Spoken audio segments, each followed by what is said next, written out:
আজ শুভ বিজয়া। মাকে বরণ করতে যাব বলে আমি কিন্তু শাড়ি পরে সেজেগুজে একেবারে রেডি হয়ে গিয়েছি। আর এখন চলে যাব আমাদের পাড়ার পুজো মণ্ডপে। এই পুজোর 4টে দিন দেখতে দেখতে কিভাবে কেটে গেছে জানি না। আমার মতো করে অনেকেরই হয়তো কেটে গেছে এক নিমেষে, কিন্তু আজ বিষাদে মনটা খুব খারাপ লাগছে। সাজা হয়েছে ঠিকই, কিন্তু মনের মধ্যে কোথাও যেন একটা দুঃখ জমা হয়ে রয়েছে। আজ বিজয়া, মা চলে যাবেন আবারও আমাদের ছেড়ে বহু দূর, সেই কৈলাসে। আবারও অপেক্ষায় দিন গোনা শুরু হবে, আমাদের নতুন করে পথ চলা শুরু হবে, আবার যে যার কাজে ব্যস্ত হয়ে পড়ব। আমি কিন্তু চলে এসেছি এই মুহূর্তে আমাদের পাড়ার পুজো মণ্ডপে।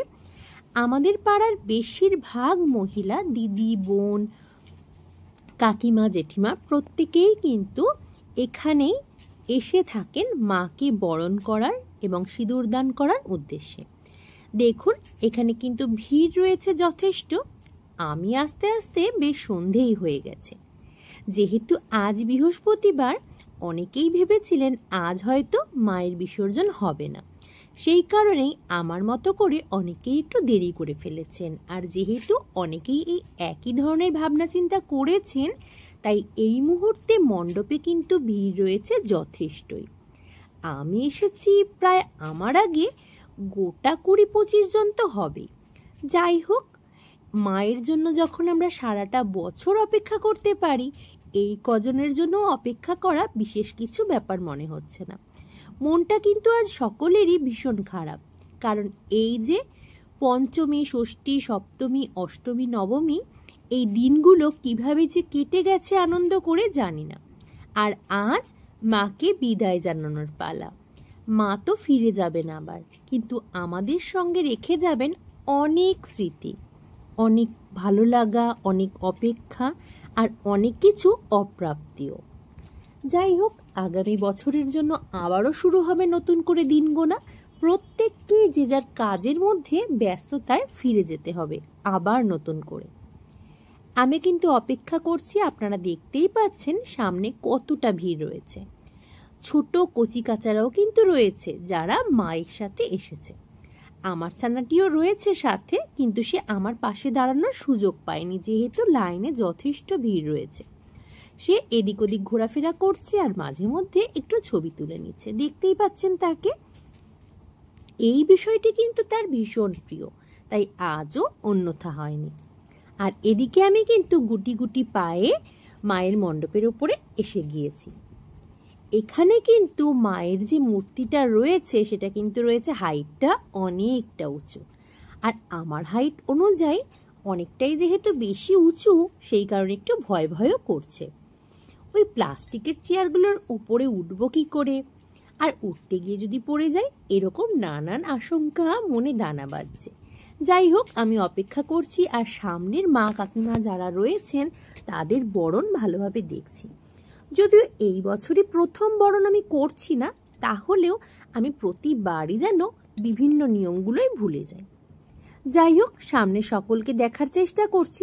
আর আমি যেহেতু আগেই বলে নিলাম, এই যে পুজো মণ্ডপটা, এটা কিন্তু আমাদের পাড়ার বেশিরভাগ মহিলাই, বেশিরভাগ মা, কাকিমা, বোন, দিদি সকলেই কিন্তু এখানেই আসেন মাকে সিঁদুর দান করার জন্য, বরণ করার জন্য। তাই সকলের সাথে কথা হচ্ছে, দেখা হয়ে ভালোই লাগছে।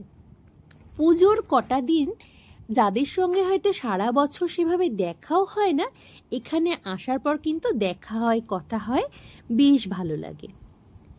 এবার কিন্তু আমার পালা, আর আমার সেই ভয়টাও শুরু হয়ে গিয়েছে। যাই হোক, আমি আমার মতো করে মাকে বরণ করে নেবার চেষ্টা করছি। ভুল ত্রুটি হলে নিজের মনে করে ক্ষমা করে দেবেন, কারণ আমি আগেই বলে নিয়েছি এই সব নিয়মগুলো প্রতি বছরই আমি কারো না কারোর কাছে জিজ্ঞেস করে করার চেষ্টা করি। খুব ভালো করে আমার কিন্তু নিজের জানা নেই। যাই হোক, সকলের মনে শ্রদ্ধা ভক্তি যেটুকু থাকে সেটুকু দিয়েই আমরা মাকে পূজা অর্চনা করে থাকি। আমিও সেরকমভাবে করার চেষ্টা করছি। আজকে মায়ের মূর্তি দেখে কখন জানি না চোখের কোণে জল চলে আসছে, কারণ কটা দিন এমন সুন্দরভাবে কেটে গেছে। আর আজ দেখে মনে হচ্ছে এবং নিজের মনেও কোথাও একটা ফাঁকা অনুভব করছি। মনটা ভীষণ খারাপ হয়ে যাচ্ছে। জানি সকলেরই, যারা পুজো নিয়ে সারাটা বছর চিন্তা ভাবনা করেন, যারা পুজোর সঙ্গে যুক্ত, বিভিন্ন মানুষ যারা এই পুজোর অপেক্ষায় থাকেন, তাদের ব্যবসা, তাদের কাজবাজ, তাদের অর্থ উপার্জন অনেক কিছুই নির্ভর করে এই পুজোকে কেন্দ্র করে। তাই আমার মতো করে অনেকেরই হয়তো মন খারাপ আজ। আর মাকে বরণ শেষে আমি একটু সিঁদুর খেলা খেলে নিচ্ছি। এবার বাড়ি ফেরার পালা। এই কয়েকটা দিন বেশ আনন্দে কেটেছে। আবারও কাল থেকে ফিরতে হবে নিজের নিজের কাজে, একই গতিতে একই ছন্দে। যাই হোক, সকলে ভালো থাকবেন, সুস্থ থাকবেন এবং আগামীর অপেক্ষায় থাকবেন। শুভ বিজয়া জানাই সকলকে। যারা ছোট তারা আমার আদর ভালোবাসা জানবেন এবং যারা আমার বড় তারা সকলে আমার প্রণাম গ্রহণ করবেন।